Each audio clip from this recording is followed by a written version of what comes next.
What's up guys, welcome back to the channel, and today we are going to be exploring my Watch Dogs review. I've never done one of these before, so hopefully you enjoy it. Also, I feel like I talk a lot in this. I'm having trouble condensing stuff, so in the future these will be better, but for now it's long-winded and might come in two parts. So first, we're going to look at the story, which it's going to hold a lot of spoilers.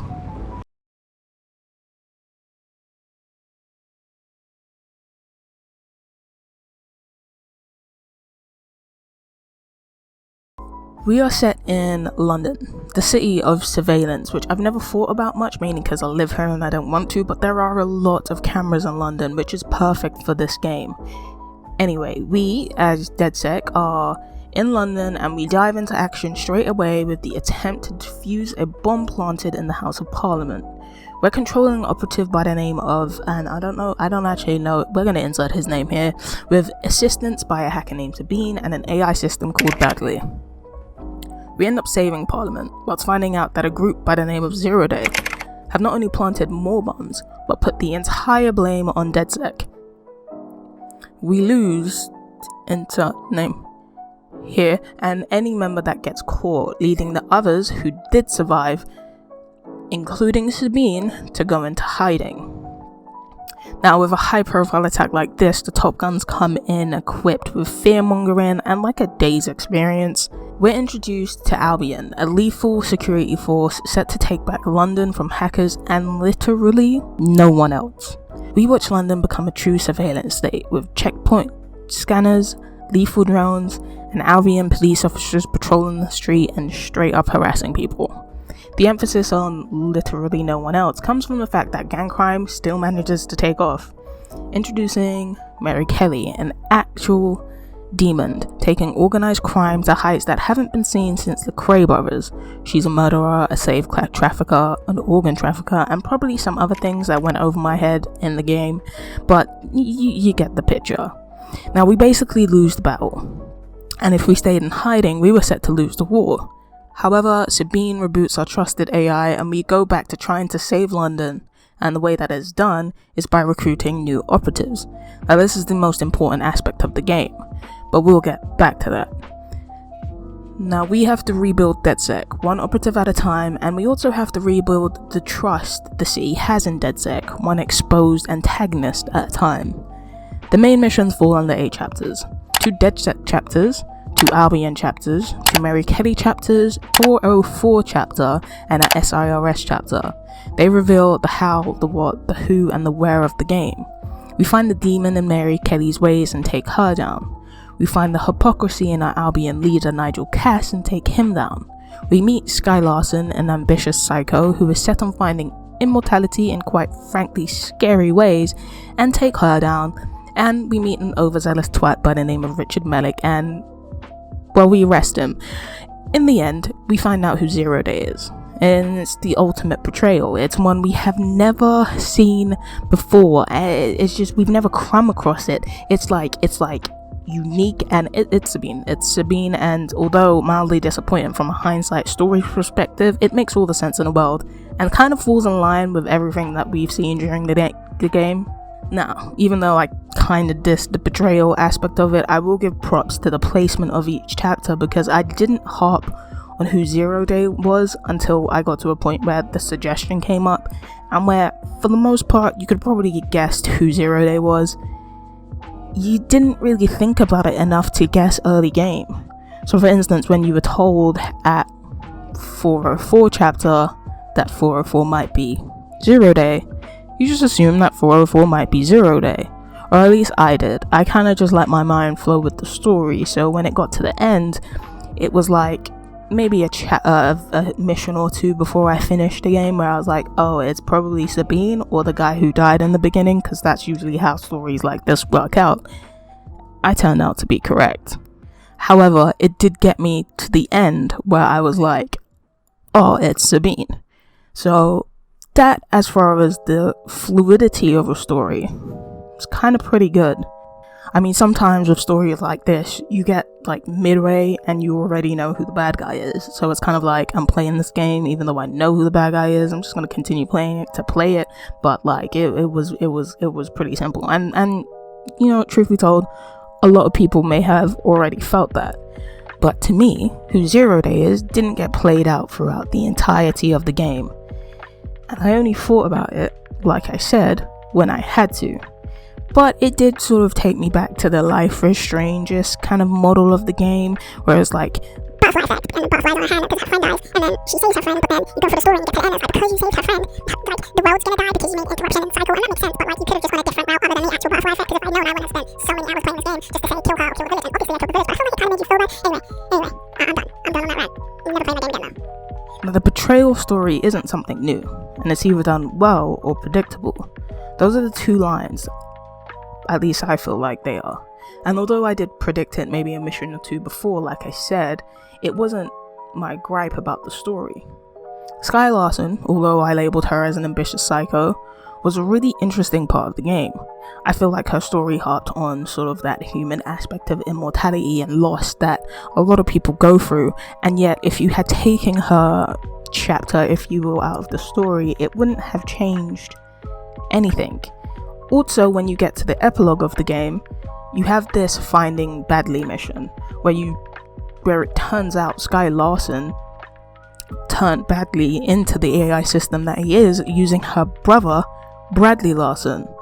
And what's wild to me is that when I went through Skye Larson's house, I don't think I saw evidence of a brother, unless I was wrong.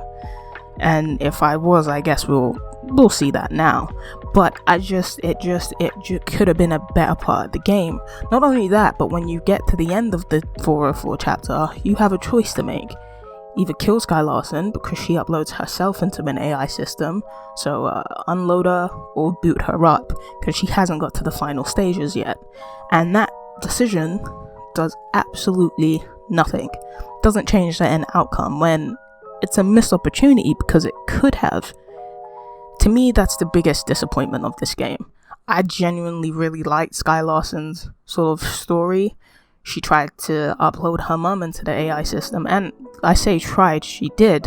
And so as we're exploring this house and trying to investigate who she is and what she's going through and what she's done, we see how outright crazy she is, but also her thirst to keep people, I guess maybe not even keep people alive, but experiment with people in a way that keeps them alive so that she too can become the things that she has forced other people into, namely her family. Also, now that I think about it, she's kind of deranged. Well, she's deranged because she changed her dog. She uploaded her dog into a spider bot. That's insane. And it was kind of cute, but kind of weird because I don't like spiders. But like, there was definitely something wrong with her. But it was just a wasted chapter. It kind of felt like a filler chapter. And I watched Naruto. I know all about fillers, and those two chapters, I'm gonna say 404 and the SIRS chapter, I genuinely feel like if you took them out of the game, it wouldn't have changed the story at all. And that's a little bit disappointing from a story perspective because, like I said, Skye Larson was a very interesting piece of this. What she did was amazing, and how it linked to Badly was even more amazing, but it's just a story that you learn after the game's finished if you want to learn it.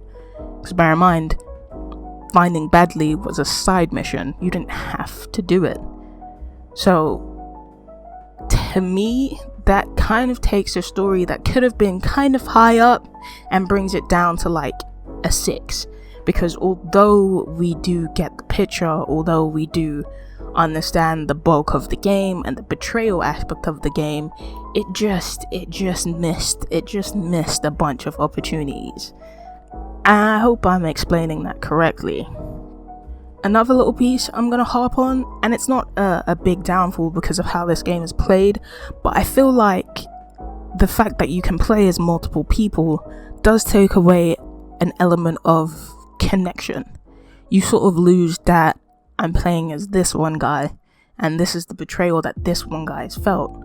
I feel like empathy is harder when you're looking through multiple people's eyes as opposed to when you're looking through one person's eyes. And where that doesn't really kill an element for the story for me. It is something that I realized towards the end of the game. I didn't really get deep into the story emotionally, mainly because I was playing as multiple different operatives.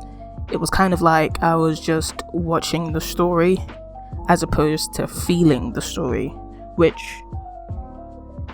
I feel like for the most part you do both. So being multiple characters, you kind of lost that. But like I said, this story for me could have been very high up on the ranking if it didn't lose some opportunities that were very clearly there. So all in all, I'd probably give the story for this game a 6 out of 10. Now, the ladder that I'm using to rank this game is pretty much based off of the MAL rankings, my anime list if you don't know. They use a 1 to 10 ranking system, which is perfect for a noob like me who doesn't actually know if anything she has said at this point in the video makes sense. I hope it was easy to follow. It probably wasn't, but I'm uploading this either way. Their 1 to 10 system basically consists of 1 being appalling, 2 being horrible, 3 being very bad, 4 being bad, 5 average, 6 fine, 7 good, 8 very good, 9 great, and 10 a masterpiece. Now there's no way in hell that this story is a masterpiece. It's also not great or very good. It could be good if you really wanted to if you saw the optimism in it, but I think it was just a fine story. You got through it, you found the answers that you needed, it was complete in doing that.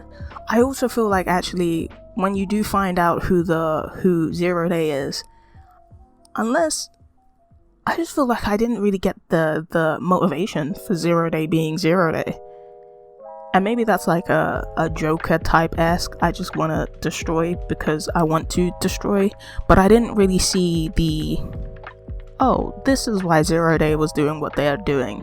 Obviously you have all the connections with the other bad guys and how it all interlinked, so that came through, but like I didn't know what the motive was. And maybe that's a me problem, but that also sort of has an effect on why I'm giving it a 6 out of 10. I just want to pause right here and say I do understand the motive that was provided.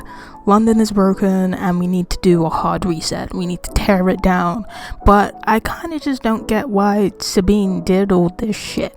I feel like DedSec was a part of her organization, London DedSec more specifically, and she just had no real reason to betray it. I mean, we only find out about Albion and Kelly after she bombed London. There just wasn't a real reason as to why any of this happened. She caused the bombings, which then led to 2 people taking over London. So I do get the motivation, I just feel like it wasn't real enough to make sense to me. I still have more questions about why Sabine did what she did and the reasoning behind it, past her London's broken, let's reset it by terminating innocent people in London. But anyway, I'm gonna get back to closing out this video. But yeah, to wrap up and to close this chapter, Watch Dogs Legion's story, just the story, is gonna get a 6 out of 10. Now in the next video, I'm gonna explore the playability of the game, sort of the feel and the environment, and you know, just genuine stuff like that. So for now, we're gonna wrap this one up, and I'm gonna see you in the next video.